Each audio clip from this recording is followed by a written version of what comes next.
Hi friends, నేను మీ వైజాగ్ మల్లిగాడు. ఈరోజు ప్రేమికుల రోజు అంట. రండి శివాలయంకి వెళ్దాం. ప్రేమ ఎవ్వరినీ వదిలిపెట్టదు. రాధాకృష్ణులకు, పార్వతీ పరమేశ్వరులకు తప్పలేదు శోక సముద్రంలో విరహ వేదన.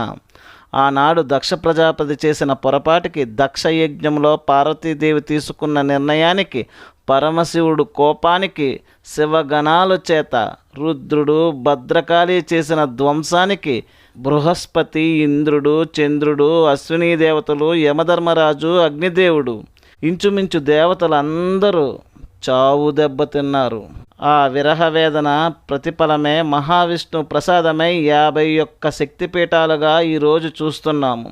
కల్మషం లేని ప్రేమకే అన్ని బాధలు ఉంటే, ఈనాడు కుల్లి, కుతంత్రం, ఈర్ష, ద్వేషం, అబద్ధాలు, మోసాలతో నిండిపోయిన మన ప్రేమలు ఇంకా చెప్పనవసరం లేదనుకుంటాను. అసలు హిందూ ధర్మంలో పుట్టిన ప్రతి ఒక్కరూ పుణ్యాత్ములై ఉండాలి. పుణ్యాత్ములు అంటే ఏమిటి? మనిషి జీవితంలో 5 రుణాలు తప్పకుండా తీర్చుకోవాలి. దైవ రుణం, దేవుని పూజించాలి. పితృరుణం, తల్లిదండ్రులను ఆదరించాలి.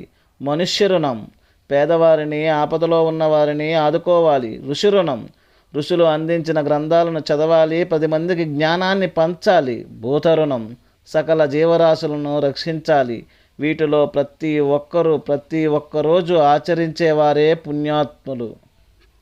ఇది నా మాట కాదు, మన వేదాలు, శాస్త్రాలు చెబుతున్న మాట. ఓకే ఫ్రెండ్స్, ఈ వీడియో నచ్చినట్టయితే లైక్ చేయండి, షేర్ చేయండి, సబ్స్క్రైబ్ చేయండి, కామెంట్ చేయండి ఫ్రెండ్స్. మీరు కామెంట్ చేస్తే ఈ వీడియో 10 మందికి వెళ్తుంది.